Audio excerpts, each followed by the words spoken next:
వాక్య భాగంలోనికి వెళ్దాం. నిర్గమకాండం 20వ అధ్యాయము 19వ వచనం. నీవు మాతో మాట్లాడుము, మేము విందుము. దేవుడు మాతో మాట్లాడిన ఎడల హల్లెలూయా. చిన్న ప్రార్థన చేసుకొని ఈ లేఖనాలలోనికి మనం వెళ్దాం. మా జీవం గల తండ్రి, సర్వశక్తి గల దేవా, మా అందరితో మీరు మాట్లాడండి. నీ లేఖనం అంటే 2 అంచుల ఖడ్గము. చెప్పే వ్యక్తికిని వినే వ్యక్తికిని అయ్యా నా తండ్రి ఇది దూసుకుపోతుంది ప్రాణాత్మ శరీరంలోనికి అని లేఖనం రాయబడింది. మాతో మాట్లాడి నీ నామానికి మహిమ తెచ్చుకో. మాట్లాడునది పరిశుద్ధాత్ముడే, మనిషి కాదు. యేసు నామం పేట ప్రార్థించడి వేడుకుంటున్నాం తండ్రి, ఆమేన్. గట్టిగా చప్పట్లు కొట్టి దేవుని నామాన్ని మహిమపడదాం. ఇక్కడ ఇశ్రాయేలుల ప్రజలు సీనాయి పర్వతము దగ్గర త్రియేక దేవుడైన యెహోవా ఆయన సంతోషాన్ని ఆగబట్టుకోలేక ఆయన హృదయంలో ఎంతో సంతోషము ఉవ్విళ్ళూరుతున్న సమయంలో నా ప్రజల దగ్గరికి నేను వెళ్ళాలి, నా ప్రజలకు నన్ను కనపరుచుకోవాలి, నా ప్రజలతో నేను మాట్లాడాలి, నా ప్రజలు నన్ను ఆరాధించాలి. ఇన్ని రోజులు వాళ్ళు ఎక్కడో ఉన్నారు. హల్లెలూయా. ఇన్ని రోజులు వాళ్ళు ఎక్కడో ఉన్నారు. ఇన్ని రోజులు వాళ్ళు నన్ను ఆరాధన చేయలేదు, నన్ను ఘనపరచలేదు, నన్ను మహిమపరచలేదు. నాకు విరోధంగా వారు జీవించినప్పుడు వారిని నా శత్రువుల చేతికి నేను అప్పగించాను. తర్వాత వాళ్ళు ఏడ్చి ప్రార్థన చేసినప్పుడు నా సాత్వికుడైన మోసే ద్వారా నేను వారిని విడిపించుకొని వచ్చాను. ఇప్పుడు వారికి నేను నా ఆజ్ఞలను ఇవ్వాలనుకుంటున్నాను, వారితో నేను మాట్లాడాలనుకుంటున్నానని చెప్పి సీనాయి పర్వతం మీదకి వస్తున్నప్పుడు, ఆయన వస్తున్నప్పుడు ఉరుములు, మెరుపులు, పిడుగులు, భయంకరమైన గాలి, సృష్టి ప్రళయ తాండము చేస్తున్నదట. పర్వతాలు తత్తరిల్లుతున్నాయట, మెట్టలు తత్తరిల్లుతున్నాయట, పర్వతాలు తొలగిపోతున్నాయట, మెట్టలు తత్తరిల్లుతున్నాయట. సృష్టి అంతా ఆరాధన చేస్తున్నదట. గజ్జల శబ్దము, డోళ్ళ శబ్దము, సంగీత పరికరాల శబ్దము. త్రియేక దేవుడు దిగొస్తుండగా ఇదిగో ఆరేసి రెక్కలతో పరలోక సైన్య సమూహం అంతా భూలోకానికి దిగి వస్తున్నదట. అని గొప్ప శబ్దం అక్కడ వినపడతా ఉన్నదట. హల్లెలూయా. గట్టిగా చప్పట్లు కొట్టి దేవుని నామాన్ని ఘనపరుస్తాము దైవజనమా. గొప్ప శబ్దం అక్కడ వినపడతా ఉన్నది. దేవుడు మాట్లాడుతుంటే భయపడేది ఎవడు భయపడతాడు? హల్లెలూయా. ఎవని సంతతి భయపడుతుంది దేవుడు మాట్లాడుతూ ఉంటే? ఎవడు భయపడతాడు? ఎవని సంతతి భయపడుతుంది? హల్లెలూయా. సాతానుడు భయపడతాడు, సాతాను సంతతి భయపడుతుంది. దేవుడు అక్కడికి వచ్చి మెగారూఢుడై ఆ సీనాయి పర్వతం దగ్గరికి వచ్చి, ఇప్పుడు పిడుగులు పడతానే, ఉరుములు వస్తానే అంటే ఇత్తడి బకెట్ తీసి ఇంట్లో పెట్టుర్రి, కొడవళ్ళు ఎక్కి ఇక్కడ చెక్కుకొని పోరి. హల్లెలూయా. ఎలా గొడ్డలు బయట అయ్యి పిచ్చి మాటలు ఇవన్నీ. హల్లెలూయా. చూడండి ఒకసారి మీరు, ఉరుములు, మెరుపులు, వడగన్లు పడుతున్నాయట, పిడుగులు పడుతున్నాయట. ఆయన నడిచొస్తూ ఉంటే మీరు ఎండాకాలం చూడండి, గుట్టలు కాలుతూ ఉంటాయి. కొన్ని గొర్రెల కాడలు పోయి తలగబెడితే కాలుతాయి, కొన్ని మాత్రము జింకలు, దుప్పులు ఇవన్నీ పరిగెత్తుకుంటూ వెళ్తున్నారు. రాయి దాకి నిప్పులు పోయి ఆ గడ్డి మీద పడి లేదా ఆ కారాకు మీద పడి ఏమవుతుంది, బగ్గున మండి మొత్తం కాలుతూ ఉంటుంది. ఆఫ్టర్ ఆల్ ఒక శరీర జీవి వెళ్తూ ఉంటేనే నిప్పులు వచ్చి కాలుతూ ఉంటే, సైన్యములకు అధిపతియగు యెహోవా వస్తూ ఉంటే పిడుగులు ఉరుకుతా ఉంటాయట. హల్లెలూయా. ధ్వనులు మెగారూఢుడై ఆయన వస్తుంటే గొప్ప శబ్దము, మొత్తం సృష్టి మొత్తం గజ గజ గజ గజ గజ గజ వణుకుతా ఉంటది. గత 20 రోజుల క్రితము భయంకరమైన వర్షాలు మన ఏరియాలో పడ్డప్పుడు మన రాష్ట్రాన్ని పరిపాలన చేస్తున్న సీఎం ఎవరు? రేవంత్ రెడ్డి వెళ్తున్నప్పుడు ఆయన వెనక ఎన్ని కార్లు పోతాయంటే బొచ్చడు పోతాయి కార్లు. హల్లెలూయా. మొత్తం హడావిడి, రోడ్లు అన్ని సాఫ్ అయితేనే, డోజర్ బండ్లు, పోలీసు వాళ్ళు, పెద్ద హడావిడి. 5 సంవత్సరాలు ఉండి వెళ్తాడు గౌరవనీయులైన రేవంత్ రెడ్డి గారు. తర్వాత ఒకవేళ దేవుడు దీవిస్తే మరలా వస్తాడు. ఆయన వెళ్తుండగానే ఇంత హడావిడి అయితే యుగ యుగాలకు దేవుడు ఆయన వస్తుండగా ఎంత శబ్దం వస్తుంది. హల్లెలూయా! అంత గొప్ప శబ్దాన్ని ఆత్మలో లీలమైన మోసే దేవుని దగ్గరికి వెళ్తున్నాడట. అన్ని పిడుగులు ఈ పక్కన ఉండాలి, ఈ పక్కన ఉండాలి, ఉరుములు మెరుపులు గొప్ప ధ్వనులు వస్తూ ఉంటే ఇశ్రాయేల్ ప్రజలు మాత్రము గజ గజ గజ గజ వణికి, మన చూడండి ఇక్కడికి రాగానే ఈ పక్కన ఉండాలి, ఒకటి పోతా ఉంటుంది, ఏంటిది ఉడతా, ఎలుక అటు ఉరుకుతా ఉంటుంది, ఇటు ఉరుకుతా ఉంటుంది, అదోటి ఇదోటి పోతా ఉంటుంది. లేటుగా ఒక వారం రోజులు కనుక దియకుంటుంటే ఇది మనిషి చంపుతాడని భయపడి వెళ్తున్నది. దానికి అవగాహన లేదు. నేను తొండను చంపలే, ఉడతా నాకు దొరికితే కూడా దాన్ని చంపలే. నువ్వు దేవుని మందిరం పైన తిరుగు సంతోషంగా, దాన్ని స్వేచ్ఛగా వదిలిపెట్టిన. హల్లెలూయా! ఆఫ్టర్ ఆల్ ఒక మనిషిని నేనే స్వేచ్ఛగా తిరుగుమని వదిలిపెడితే సైన్యములకు అధిపతియగు యెహోవా నిన్ను నన్ను వదిలిపెట్టడా బతుకుమని? మరి ఎవరు భయపడతారు? అవగాహన లేని వ్యక్తులు భయపడతారు, ఆత్మ లేని వ్యక్తులు భయపడతారు, పరిశుద్ధాత్మ లేని వ్యక్తులు మాత్రమే భయపడతారు అంటున్నారు. మోషతో ఇశ్రాయేలు ప్రజలు సైన్యములకు అధిపతియగు యెహోవా హద్దులు మీరి సీనాయి పర్వతం మీదకి దిగి వస్తూ ఉండగా అప్పుడు అంటున్నారు, మోషే దేవుడు మాతో మాట్లాడితే మేము చచ్చిపోతాం. హల్లెలూయా! మోషే వీళ్ళలాంటి మనుషుడు కాదా? వీళ్ళలాంటి మనుషుడు కాదా మోషే? మనుషుడే. మరి ఎందుకు ఇట్లా అంటున్నారు? పరిశుద్ధత లేకుండా ఎవడు దేవుణ్ణి ప్రభువును చూడలేడట. హల్లెలూయా! వారిలో పరిశుద్ధత లేదు. నిత్యము సనుగులు, నిత్యము గునుగులు, నిత్యము వ్యతిరేకత.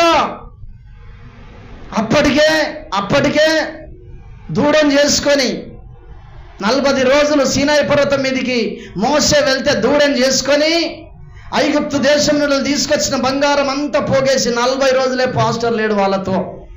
40 రోజులే దూడం చేసుకొని ఇక మొక్కుతా ఉన్నారు. పూలు ఇంత పెద్ద పూలతోటి తెచ్చి పూలేస్తూ దండలేస్తూ పూలేస్తూ ఊరేగుతూ బలులు కావాలి, బలులు. యాటలు కోస్తున్నారు, గొర్రెలను కోస్తున్నారు, గొడ్లను కోస్తున్నారు. దాన్ని ఒకడు తీసుకుపోయి వండుతూనే ఉన్నాడు, ఒకడు ద్రాక్షరసం తయారు చేస్తున్నాడు, ఒకడు స్త్రీలతో వ్యభిచారం చేస్తున్నాడు, ఒకడు యాటలు కోస్తున్నాడు, ఒకడు గొర్రెలు కోస్తున్నాడు, ఒకడు ద్రాక్షరసం తయారు చేస్తున్నాడు, ఒకడు లంచం తీసుకుంటున్నాడు, ఒకడు లంచం ఇస్తున్నాడు. అన్ని పాపాలు చేస్తున్నారట. మోసే సీనాయి పర్వతం మీదకి వెళ్ళి ఆజ్ఞలు పట్టుకురానిపోతే. హల్లెలూయా! అప్పుడు మోసతో దేవుడు అంటాడు, ఐగుప్తు దేశం నుండి నువ్వు తీసుకొచ్చిన నీ ప్రజలు మోసే చెడిపోయారు, వెళ్ళు అని చెప్పగానే మోసే సీనాయి పర్వతం నుంచి కిందికి వచ్చి వారి వైపు చూడగా భయంకరంగా అద్దుమీరి పాపం చేస్తున్నారు, అద్దుమీరి. హల్లెలూయా! అప్పుడు మోసే అంటాడు, దేవుని వైపు ఉన్నోళ్ళు నా వైపు రండి, ఆ బయలు వైపు ఉన్నోళ్ళు ఆ సైడ్ వెళ్ళండి అంటే అక్కడ చాలా వధ జరుగుతుంది. వాళ్ళందరినీ కత్తి వాత చేత హతం చేయడం జరుగుతుంది. ఇంకా కడమ వ్యక్తులు ఉన్నారు. ఈ కడమ వ్యక్తులలో కూడా కొంతమంది రానానే, నేను కూడా రానానే, ఈడ మటన్ ఉన్నది, ఈడ ద్రాక్షరసం ఉన్నది, ఈడ మనం చేసిందల్లా నచ్చుతుంది. ఎంత దేవుని నమ్ముకుంటే మాత్రం పొల దగ్గరికి పోయి కోసింది తినొద్దామ్మా, నువ్వు పవిత్రమైనదే తినాలి. హల్లెలూయా! ఇష్టం వచ్చిన జీవితం జీవించడం కొరకు కాదు ఆయన ఈ లోకానికి నిన్ను పంపించింది. పరలోకానికి నిన్ను ఆయన చేర్చాలనుకుంటున్నాడు. ఆయన ఇక్కడనే నువ్వు దేవుణ్ణి చూడలేకపోతే, దేవునితో మాట్లాడకపోతే, ఇక్కడనే నువ్వు సావాసం కలిగి ప్రార్థన చేయకపోతే, ఇక్కడనే దైవ చిత్తానుసారంగా నువ్వు నడుచుకోకపోతే, ఇక్కడనే దైవజనులో నుండి దేవుడు చెప్పిన మాటలు నువ్వు వినకపోతే పరలోకములో నువ్వు ఎలా ఉంటావు? హల్లెలూయా! అక్కడ నీకు స్థానం ఉంటుందా? ఇక్కడ వీళ్ళు ఏమంటున్నారు, మోసే నువ్వు మాతో మాట్లాడయ్యా, నువ్వు మాట్లాడు, ఆయన మాతో మాట్లాడితే మేము చచ్చిపోతాం. హల్లెలూయా! ఆయన మాట్లాడితేనే సత్తే. రేపు ఆయన దగ్గరగా పోయేది ఎవరి దగ్గరికి పోతావు? నువ్వు ఎవరి దగ్గరికి పోయి నిలబడేది? ప్రపంచంలో ఉన్న ప్రజలందరూ ఒక దినాన, తీర్పు దినాన పిలాతు హేరోదు రాజు ఇద్దరు కూడా పోయి ఆయన దగ్గర నిలబడాలి. 2000 సంవత్సరాల క్రితము ఆయన ముందట వాళ్ళు కూర్చొని ఆయనను విమర్శ చేసిరు, కానీ వాళ్ళు చచ్చిన తర్వాత అక్కడ యేసు ప్రభు దగ్గరికి పోయి అక్కడ పిలాతు హేరోదు వాళ్ళందరూ కూడా విమర్శ దినమంది అక్కడ నిలబడాలి. హల్లెలూయా. ఏం తీర్పు తీర్చినవరా పిలాతు నన్ను? హల్లెలూయా. అయ్యా నువ్వు చేతులు కడుక్కోమంటే కడుక్కున్నావు కదా, వాస్తవమే బిడ్డ. హల్లెలూయా. వాస్తవమే బిడ్డ, నువ్వు కడుక్కున్నావు, నువ్వు నాకు తీర్పు తీర్చలే, హేరోదు కూడా తీర్పు తీర్చలే. హల్లెలూయా. ఏ లోపాన్ని చూడలేదు హేరోదు కూడా, పిలాతు కూడా ఏ లోపాన్ని చూడలేదు. ఈ భూమి మీద నువ్వు జీవించినంత కాలము నీలో ఏ లోపము కనపడకుండా బ్రతకాలి. గట్టిగా చప్పట్లు కొట్టి దేవుని నామాన్ని మహిమపడదాం. ఆత్మ దేవుడు నీ పైన హద్దులు మీరి రావాలి, హద్దులు మీరి రావాలి ఆత్మదేవుడు నీ మీదకి. నువ్వు ఎక్కడ నిలబడితే అక్కడ పరిశుద్ధాత్మ తాకిడి ప్రజలు అనుభవించాలి. ఇలా నువ్వు జీవించాలి.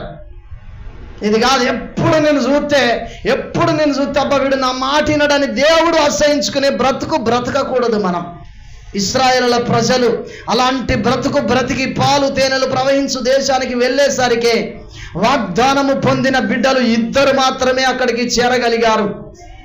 వాళ్ళ ఆశలు భయంకరమైన ఆశలు. ఎప్పుడు తిండి మీదనే, ఎప్పుడు తాగుడు మీదనే, ఎప్పుడు వ్యభిచారం మీదనే, ఎప్పుడు లంచం మీదనే. వీరి జీతంతో వీడు తృప్తి పొందాడు. వీరికి వచ్చే 30,000 40,000 జీతం వస్తే ఈ జీతంతో వీడు తృప్తి పొందాడు. ఎప్పుడు లంచం మీదనే వీని ఆశ. హల్లెలూయా. వీళ్ళకి వచ్చే పాల డబ్బుల మీద వీళ్ళు తృప్తి పొందరు. 2 లీటర్ల నీళ్లు కలిపి పొందుతారు తృప్తి. ఇవన్నీ రాస్తున్నాడు ఆయన లెక్కలు. హల్లెలూయా.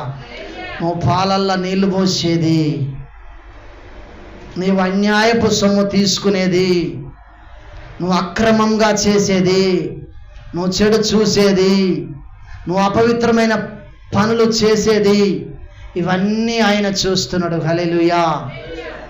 ఇశ్రాయేల్ ప్రజల్ని మార్గం మధ్యలో ఎట్లయితే లేపుకుంటా 2 మాత్రమే పాలు తేనెలు ప్రవహించు దేశానికి తీసుకెళ్ళిండో,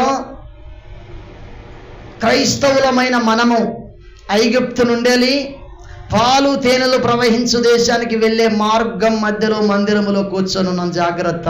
హల్లెలూయా. ఇక్కడ నీ క్రియలు ఆయనకు నచ్చనప్పుడు నీవు మార్గం మధ్యలోనే పోతావు. జాగ్రత్త. దేవుని పరిశుద్ధ నామానికి మహిమ కలుగును గాక. మార్గం మధ్యలోనే పోతావు, మార్గం మధ్యలోనే. నేను చెప్పట్లేదు, దేవుని వాక్యం సెలవిస్తా ఉంది. నన్ను ఆయన చెప్పిండు, నువ్వు హెచ్చరించన్నాడు ఆయన. హల్లెలూయా. ఎందుకండి? మోషే కూడా వీళ్ళలాంటి మనుష్యుడే. మోషే వీళ్ళలాంటి స్వభావం కలిగిన వ్యక్తి. మోషను దేవుడు పిలిస్తే సేవకు వచ్చిన కొమ్ములు వచ్చినాయి, ఆ మోషకు రాలే. కాకపోతే వీళ్ళను నడిపించడం కొరకు ఒక కాపరిగా నియమించబడ్డాడు. మీరు ఆయన ఆజ్ఞలను అనుసరించి నడుచుకున్నట్లు చూడండి. ద్వితీయోపదేశ కాండం 28వ అధ్యాయము 1వ వచనంలో చూడండి. దైవచనమా చూడండి. మోషే ద్వారా ఇశ్రాయేలుల ప్రజలకు, ఈరోజు మనకు కూడా మోషే ద్వారా మనందరికీ ఆయన లేఖనాన్ని రాయిస్తున్నాడు. లేఖనము ధర్మశాస్త్రము లేకుండా ఏ వ్యక్తి కూడా క్రమంగా నడవలేడు, పద్ధతిగా నడవలేడు. తల్లి తండ్రి చెప్పకపోతే చూడండి, 2004లో మా తల్లి చనిపోయిన తర్వాత 2010 వరకు విచ్చలవిడిగా మేము ప్రవర్తించాము. ఎందుకు? చెప్పేటోళ్ళు లేకపోతే చెడిపోతాము. చెడిపోయి దెబ్బలు తిని చివరికి యేసు ప్రభు పట్టుకున్నాడు. కాబట్టికే రేవుకు వచ్చినాం. గట్టిగా చప్పట్లు కొట్టి దేవుని నామమున మహిమపడదాం. ఈ నావ సముద్రములో కొట్టుకొని పోతూ ఉంటే యేసు ప్రభు సముద్రం మీద నడిచొచ్చి ఆ శిష్యుల మధ్యలోనికి ఎట్లనైతే వచ్చి ఆ నావలో కూర్చొని ఆ అలలను సద్దుమనిగేటట్టు చేసిండో, ఈ నావలోనికి కూడా ఆయన వచ్చి నాకున్న భయంకరమైన శ్రమలు, శోధనలు, ఇరుకులు, ఇబ్బందులన్నీ ఆ అలలను సద్దుమణిగింపజేసినట్టు నావన్నీ దేవుడు తొలగించిన ఆయన వచ్చిండు. కాబట్టి ఒకవేళ రాకపోతే హల్లెలూయా రాకపోతే నా బ్రతుకేమో. ఒకరోజు కీరియతండ ప్రాంతంలో, కీరియతండ ఎంతమందికి తెలుసు అండి? కీరియతండ, హల్లెలూయా. కీరియతండకు నేను వర్క్ పని మీద వెళ్ళాను, స్లాబ్ పోయడానికి. ఇప్పుడు మిల్లర్లు ఉన్నాయి, లిఫ్ట్లు ఉన్నాయి. ఆ రోజులల్లా ఇంద్రమిన్లు కడుతున్నప్పుడు చేతులతోటే కలిపి పోసేది. ఆ రోజు 2 స్లాపులు పోయాలి, 2 స్లాపులు ఒక్కరోజు చేతులతో కలిపి. 10:30 అడ్డము, 17:30 పొడుగు. మా పాండవుల వీరన్న ఇల్లు అంతది. అసలు 2 స్లాపులు పోయాలి. ఒక స్లాపుకు పైన నేను దోమిన స్లాపు, ఇంకొక స్లాపుకు కిందున్న మేస్త్రులు పైకి, పైనున్న మేస్త్రులమైన మేము కిందికి పోయినాం. ఈ ఎస్టీ వాళ్ళు ఏం చేసిరంటే టమాటాలను పచ్చిమిరపకాయలు కూరండిరు. అప్పటి వరకు ఇంచుమించు 3-4 అవుతుంది స్లాప్ అయిపోయేసరికి. ఆ 3-4 గంటలకు మళ్ళీ స్లాప్ ప్రారంభం చేసే ముందు ఆ టమాటాలు పచ్చిమిరపకాయల కూర తిన్నా నేను. నాకు అసలే పడదు. ఇక తిని అప్పటిదాకా ఎండి ఉన్న నా కడుపు అప్పుడు బాగా అన్నం తినేసరికి ఆయాసం అవుతుంది. ఒడవాల స్లాప్ అని నేను అనగానే టక్క టక్క టక్క టక్క పారలు పెట్టి మాలెత్తంటే శ్వాస బాగా ఇట్లా కొట్టుకొని కడుపులో మంట బాగా స్టార్ట్ అయింది. హల్లెలూయా. మంట స్టార్ట్ అయ్యి భయంకరమైన మంట, శ్వాస ఆడని పరిస్థితి. అప్పుడు తరాలసిన మేస్త్రి దబ్బిడిపేట కాన్సల్ ఈ కీరితండ దగ్గరికి వస్తున్నాడు. హల్లెలూయా. వస్తూ చల్లటి బాటిల్, అది వర్షాకాలం గమనించండి. వర్షాకాలం చల్లటి వాటర్ బాటిల్ పట్టుకొని వచ్చాను. తాగుతావారా తమ్మి అని డైరెక్ట్ నాకే తీసుకొచ్చి ఇచ్చింది. ఎవ్వడు చెప్పలే ఆయనకి. హల్లెలూయా. ఆ వాటర్ తీసుకొని గటగట తాగిన తర్వాత ఇక్కడ మంటంతా చల్లబడ్డదండి. గట్టిగా చప్పట్లు కూడా దేవుని నామమున మహిమపడదాం. చచ్చిపోతా కావచ్చు అనుకున్నా నేను, ఒక తండ్రి ఒక తల్లి తన కన్న కొడుకు బాధను చూసి అవసరత ఎట్లయితే తీరుస్తాడో పరలోకమందున్న తండ్రి నా కడుపులో మంటను చూసి ఆ చల్లని వాటర్ ఆయనను ప్రేరేపించి తీసుకొచ్చే విధంగా చేసిండండి. గట్టిగా చప్పట్లు కొడదాం. ఆయన అన్నీ గమనిస్తూ ఉంటాడు. వాక్యం అంటుంది బైబిల్లో 34వ కీర్తనలో, ఆయన యందు భయభక్తులు గల వారి చుట్టూ ఆయన దూత కావలి ఉంటుంది. ఈ దూతకు హృదయంలో మనుషుడు ఏమనుకుంటుండో అది తెలుసుకొని నాకు వచ్చి రిపోర్ట్ ఇయ్యనగానే, అరే యెహోషువకు బాగా కడుపు మంటమంటుందయ్యా అని చెప్పగానే ఇంకొక దూత పోయి దబ్బిడిపేటలో ఉన్న ఆయనను ప్రేరేపించి చల్లటి మంచినీళ్ళు పట్టుకొని పోరా నా కొడుకు. గట్టిగా చప్పట్లు కొడదాం. ఎవరు ప్రేరేపించలే, దేవుడు ప్రేరేపించి తీసుకొచ్చే విధంగా చేసిండు. నిన్ను కాపాడే దేవుడు ఆయన, నువ్వు నమ్మకంగా ఉంటే. 2009లో నేను రక్షించబడిన తర్వాత ఆయనకు నమ్మకంగా నడవడం ప్రారంభం చేసిన. అలాంటి ప్రమాదాలు ఎన్ని వచ్చినాయి నాకు. హల్లెలూయా. ఇన్ని ప్రమాదాలకి వెళ్ళి ఆయన తప్పించిండండి. ఆయన మంచోడు. ఆయనతో మాట్లాడడానికి ఎందుకు నేను చంపుతాడు? బుద్ధి లేదా? ఈ మాట మోసతో నువ్వు మాట్లాడడానికి నేను ఎందుకు చంపుతాడు? ఆయనతో మాట్లాడితే మోసే దేవుడు మాట్లాడితే మేము చచ్చిపోతాం. దేవుడు నిన్ను బ్రతికించింది చంపేటందుకేనా? ఆయన నిన్ను కాపాడువాడు, కునుకడు, నిద్రపోడు అని లేఖనం రాయబడింది 121వ కీర్తనలో. దైవజనమా, నిన్ను కాపాడేటోడు ఆయనే. నువ్వే చులకన చేసుకుంటున్నావు. నీ అంతటా నువ్వే అధికారులను కలుస్తున్నావు. నీ అంతటా నువ్వే ఇంకేదేదో చేస్తున్నావు. కేసుల పాలయ్యి, అల్లర్ల పాలయ్యి, పిచ్చి పనులన్నీ చేస్తున్నావు. దేవుని సన్నిధికి వెళ్ళి మోకరించి ప్రార్థన చెయ్యి. ఇక్కడ నేనేం మాట్లాడాలని. హల్లెలూయా. చూడండి, ద్వితీయోపదేశ కాండము 28వ అధ్యాయం 1వ వచనం. నీవు నీ దేవుడైన యెహోవా మాట శ్రద్ధగా విని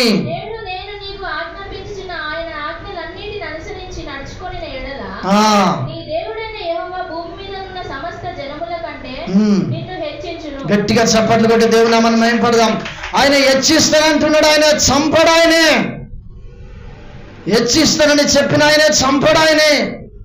ఆయన ఎప్పుడు చంపుతాడో తెలుసా? మోషే దేవుడు సేవకు పిలిచినప్పుడు మోషే అట దేవుని ఆజ్ఞను పాటించకుండా సేవ చేయడం కొరకు వస్తున్నాడట. దేవుని ఆజ్ఞను పాటించకుండా మోషే, అప్పుడు మోషేను చంపడం కొరకు దేవుని దూత ఆయన మార్గం ముందటికి వచ్చిందట. అప్పుడు తన భార్య అయిన సిపోరా వచ్చి వాడిగల ఒక రాయి తీసుకొని, పదునుగల ఒక రాయి తీసుకొని మోషే కుమారుడిని సున్నతి చేసిందట. గట్టిగా చప్పట్లు కొట్టి దేవుని నామమున మహిమపడదాం. ఈ సున్నతి ఆచారము అబ్రహాముతో దేవుడు నిబంధన చేసిండు. నీకు నాకు ఒక నిబంధన ఏంటంటే నీ పిల్లలు సున్నతి చేసుకోవాలి. హల్లెలూయా. 8వ రోజు నీ గర్భములో నుండి వచ్చిన నీ కుమారునికి 8వ రోజు నువ్వు సున్నతి చేయించాలి అని అబ్రహాముతో నిబంధన చేస్తే, మిద్యాను ప్రాంతానికి వెళ్ళి దేవుని ఆజ్ఞను పక్కకు పెట్టి మోషే కూడా ఏం చేస్తున్నాడట, దేవుడు పిలువగానే ఆజ్ఞను పాటించకుండా సేవ చేయడానికి వెళ్తున్నాడట. ఇశ్రాయేలు ప్రజల్ని పాలు తేనెలు ప్రవహించు దేశానికి తీసుకువెళ్ళడం కొరకు మోషే వెళ్తూ ఉన్నప్పుడు మార్గం మధ్యలోనికి యెహోవా దూత వచ్చి మోషను చంపాలనుకున్నదట. చూస్తారా భాగం? నిర్గమకాండం 4వ అధ్యాయము 23వ వచనం నుండి చదవండి. నన్ను సేవించినట్లు నా కుమారుని పోనిమ్మని నీకు ఆజ్ఞాపించుచున్నాను. వాని పంపనొల్లని ఎడల ఇదిగో నేను నీ కుమారుని నీ జ్యేష్ఠపుత్రుని చంపేదనని యెహోవా సెలవిచ్చుచున్నాడని అతనితో చెప్పెమనెను. అతడు పోవు మార్గమున సత్రములో యెహోవా అతనిని ఎదుర్కొని అతని చంప చూడగా, మోషేను చంపాలనుకున్నాడట దేవుడు. సిపోరా వాడిగల రాయి తీసుకొని, సిపోరా అంటే మోషే భార్య, వాడిగల రాయి తీసుకొని తన కుమారునికి సున్నతి చేసి అతని పాదముల యొద్ద అది పడవేసి, నిజముగా నీవు నాకు రక్త సంబంధమైన పెనివిటి వైతివని అంతటా ఆయన అతన్ని విడిచెను. గట్టిగా చప్పట్లు కొట్టి దేవుని నామాన్ని మహింపడదాం. ఇదొక ఆచారము. పాత నిబంధన ప్రకారము దేవుడు మనిషితో చేసుకున్న, తన ప్రజలతో చేసుకున్న ఒక నిబంధన. ఆజ్ఞ మీరినప్పుడు పాపం వలన వచ్చు జీతము మరణమని దేవుని వాక్యము రాయబడి ఉంది. ఇశ్రాయేలు ప్రజలు ఎందుకు అయ్యో నువ్వు మాతో మాట్లాడు, దేవుడు మాతో మాట్లాడితే మేము చచ్చిపోతామని ఎందుకు వారు చెప్పినారంటే, వారి జీవితంలో వారి హృదయంలో మొత్తము పాపము చేత నింపబడ్డది. పాపం చేసే ఒక వ్యక్తి దేవుని దగ్గరికి వెళ్ళి మాట్లాడలేడు. ఎందుకో తెలుసా? హల్లెలూయా. జకర్యా వాళ్ళ ఇంట్లో నేను దొంగతనం చేసి తెల్లారి వెళ్ళి ఏం పోయిందయ్యా అని చెప్పి ఆయన ముఖములో కళ్ళలో కళ్ళు పెట్టి చూసి మాట్లాడగలుగుతానా? హల్లెలూయా. మాట్లాడలేను. ఎందుకంటే నాలో పాపం ఉన్నది. ఆ దొంగతనం చేసింది నేనే కాబట్టి నేను ఆయన కళ్ళలో కళ్ళు పెట్టి చూడలేను. ఇక్కడ ఇశ్రాయేలు ప్రజల జీవితంలో మొత్తం అబద్ధాలే, మొత్తం వ్యభిచారమే, మొత్తము మద్యము సేవించడమే, మొత్తం అన్ని పాపాలే. ప్రతిరోజు దేవుడిచ్చు మన్నాను తింటున్నారు, ప్రతిరోజు దేవుడిచ్చు నీళ్లు తాగుతున్నారు. ఒక్కొక్కడు కింట పైన పూరేలను కూర్చుకొని బత్తల మూట కట్టుకొని లేకపోతే గంపలలో పెట్టుకొని పోతా అంటే రోజుకోటి తినొచ్చురా అని చెప్పి దాచుకున్నారు. రోజు నీసే. కొంతమందికి మొత్తం ముక్కలేంది ముద్ద దిగదు. ఎంతమంది ఉన్నారు అట్లా చేయలేబట్టండి? మాకు ముక్క నీసు లేనిది అసలు తినబుద్ధి కాదనేట్టు. హల్లెలూయా. నీసు లేని ముక్క లేని ముద్ద. ఇశ్రాయేలు ప్రజలు కూడా అంతే. వాక్యం అంటుంది, దైవజనమా, అధికంగా మాంసం తినేటంతో సావాసం చేయొద్దని బైబిల్లో సామెతల గ్రంథంలో రాయబడి ఉంది. ఇది నిన్ను ఎడు తీసుకపోతే సోమరితనం కిందికి తీసుకెళ్తుంది. దేవుని యొక్క పద్ధతులలో నువ్వు జీవించకుండా నువ్వు బాగా నీసు తింటా అంటే నీ ఒళ్ళుకు కొవ్వొచ్చి ఏం జరుగుతుందంటే నీ ఒళ్ళు దేవునికి అనుకూలంగా మారనివ్వదు. హల్లెలూయా. దేవుని పరిశుద్ధ నామానికి మహిమ కలుగునుగాక. ప్రియ దైవజనమ, వాళ్ళలో పాపాలు ఉన్నాయి కాబట్టి ఆయన మాట్లాడుతున్నప్పుడు వీళ్ళలో భయం కలుగుతుంది. హల్లెలూయా. ఏం కలుగుతుంది? ఆర్ఆర్కే మూర్తి గారట ఇప్పుడు ప్రభునందు నిద్రించిండు. ఆయన గొప్ప హైందవుడు. మీరు యూట్యూబ్లో కొడితే వస్తుంది ఆయన సాక్ష్యం.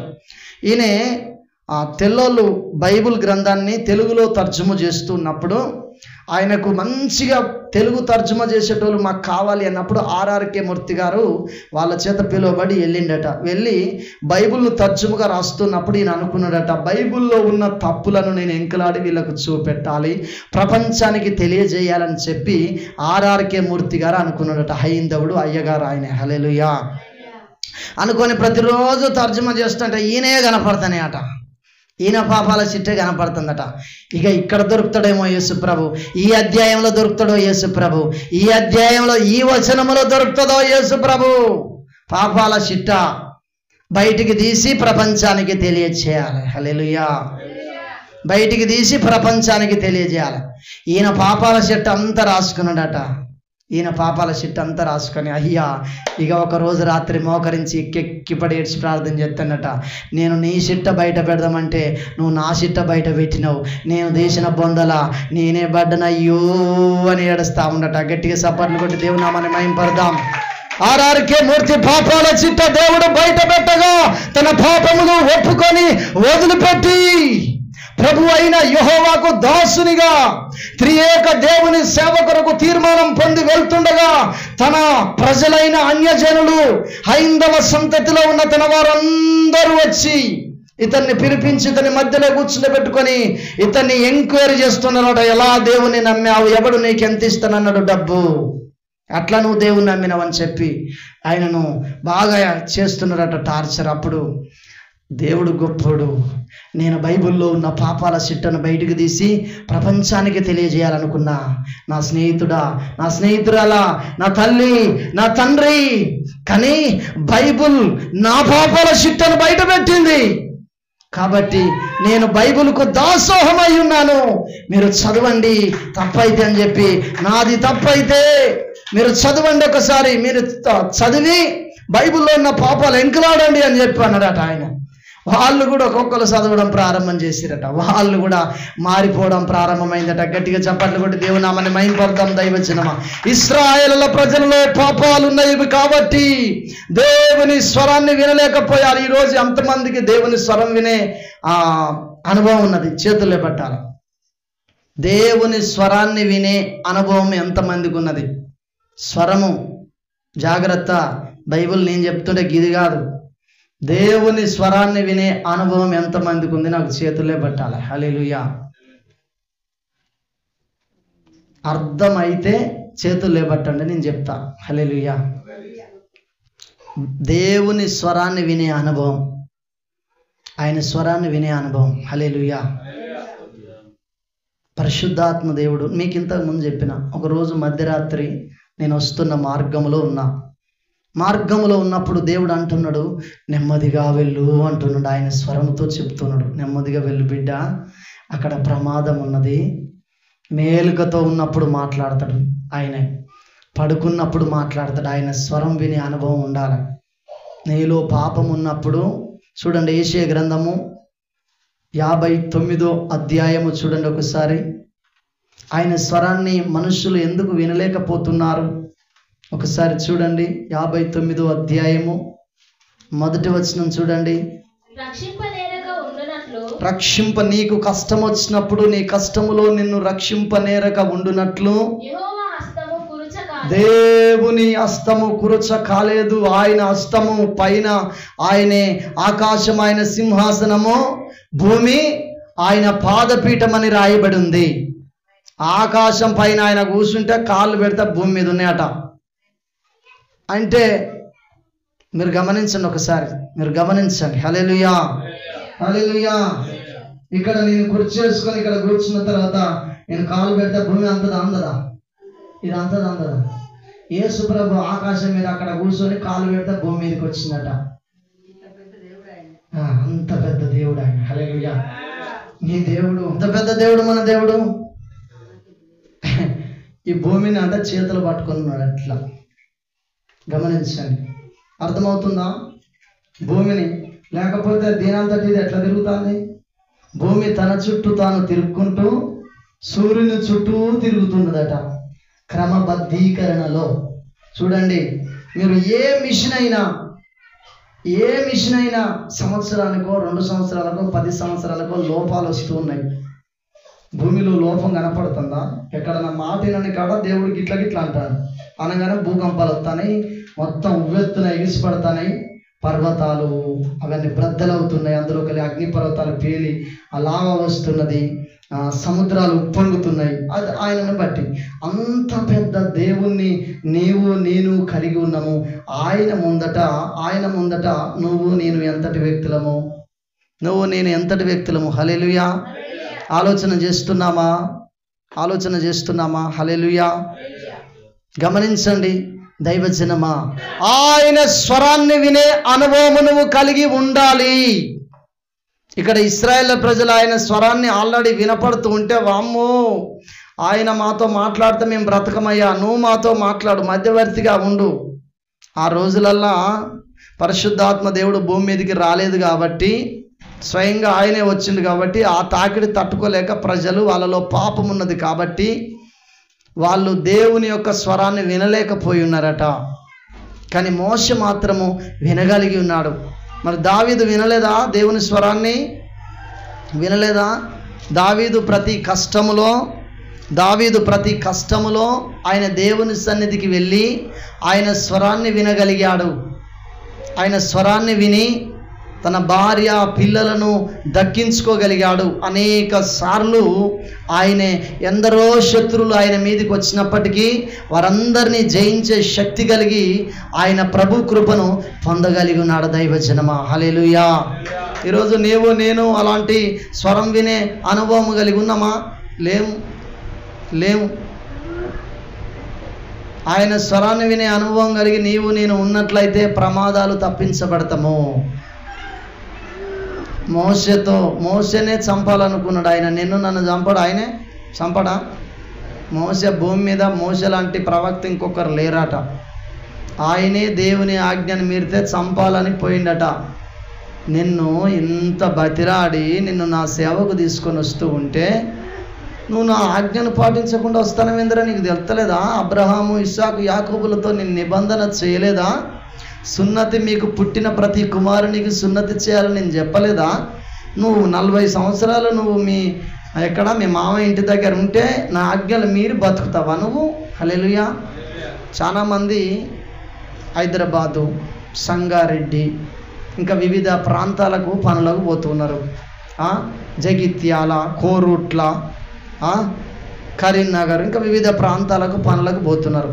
పోయిన తర్వాత ఇవాళ ఒక్కరోజు అయితే ఈ పని అయిపోతుందని ఆదివారం పోతూనే ఉంటారు. ఇవాళ ఒక్కరోజు అయితే ఇంకా ఆదివారాలు తప్పించుడు. ఇక తర్వాత తెచ్చిన మూట ఒట్టిగానే అయిపోతుంది, కష్టపడ్డ మూట. ఇక్కడ మోషతో కూడా అంటున్నాడు, మోసే ఒక్క గొర్రెనన్నా తెచ్చుకున్నాడు. ఆయన ఏమటి 40 సంవత్సరాలు కష్టపడి అక్కడ పనిచేసిండు. నడు, ఒక్క గొర్రె కూడా నువ్వు తెచ్చుకోవద్దు, నడు చక్కగా నా సేవ కొరకు. హల్లెలూయా. గట్టిగా చప్పట్లు కొట్టి దేవునామని మహింపడదాం. భూమి మీద మోషే అంత సాత్వికమైన మనసు ఎవ్వరికి లేదటండి. దేవునితో ముఖాముఖి మాట్లాడిన వ్యక్తి మోషే ఒక్కడే. హల్లెలూయా. అట్లాంటి మోషే ఆ ప్రజలతో ఉండి, బిడ్డలారా మీరు దేవుడు రాబోతున్నాడు, హద్దులు మీరి మీతో మాట్లాడాలనుకుంటున్నాడని మోషే చెప్పి, ఏ పురుషుడు ఏ స్త్రీని కూడకూడదు, మీ వస్త్రాలు మంచిగా ఉదుక్కొని మీ డేరాలలో ఉన్న చెత్త చెదారన్నంత ఏరుకొని మంచిగా స్నానాలు చేసి పరిశుద్ధంగా ఉండి దేవుడు మాట్లాడవలసిన సమయంలో మీరు అక్కడికి వచ్చి మీ బాధలు ఆయనకు చెప్పుకోరి. హల్లెలూయా. ఎమ్మెల్యే వస్తాడు, మీరు పేపర్ల మీద ఏమన్నా మీ అవసరతలు ఉంటే రాసుకొని మీ విన్నపాలు ఆయనకు చెల్లించండి అంటే ఆడికి పోయి ఏదేదో కొంతమంది మాట్లాడుతూ ఉంటారు, తొందరపడి మాట్లాడతారు, ఉన్నది కూడా కొట్టుకుంటారు. ఇక్కడ హద్దులు మీరి యెహోవా దేవుడు అక్కడికి వచ్చిన తర్వాత ఇవన్నీ పక్కకు పెట్టి వాళ్ళు ఏమంటారు, ఆయన రాగానే కథ తొందరపడి భయపడి నువ్వు ఆయన మాట్లాడితే భయపడతామంటున్నారు. హల్లెలూయా. మీ దగ్గరికి వస్తే మాట్లాడతారు ఆయనతోటి? నా దగ్గర ఒకవేళ రాత్రి దేవుడు నాతో మాట్లాడడానికి సరకా అని చెప్పి అనగానే మాట్లాడతావా? ఆదికాండం 12వ అధ్యాయంలో ఆదికాండం 12వ అధ్యాయం అబ్రహాముతో దర్శనములో మాట్లాడుతున్నాడు దేవుడు, యెహోవా దేవుడు. అబ్రహామా అని చెప్పగానే చిత్తగించుము. హల్లెలూయా.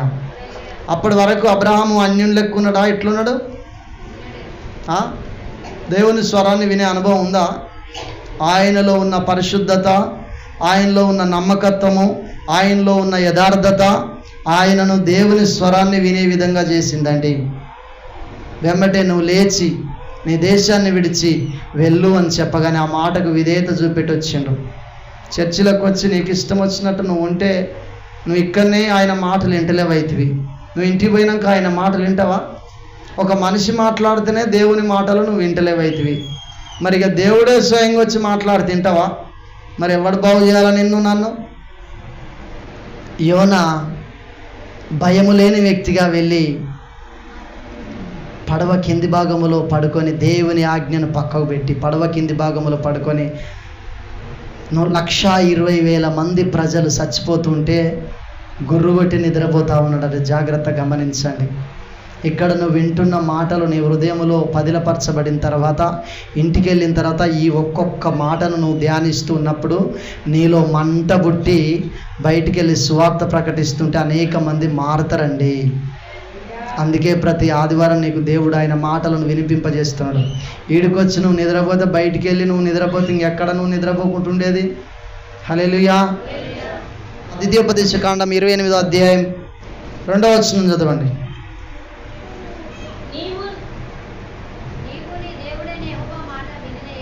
నీవు నీ దేవుడైన యెహోవా మాట వినిన యెడల ఆయన భూమి మీద ఎన్ని దీవెనలు మనుష్యుల కొరకు ఆయన సిద్ధపరిచి ఉంచి దాచిపెట్టి ఉంచి ఉన్నాడో నీవు ఆయన మాట శ్రద్ధగా వినిన యెడల నీకు ప్రాప్తిస్తాయి. లేకపోతే ఎవడైతే పాటిస్తాడో వానికే ప్రాప్తిస్తాయి. గట్టిగా చప్పట్లు కొట్టి దేవుని నామమున మహిమపడతాం.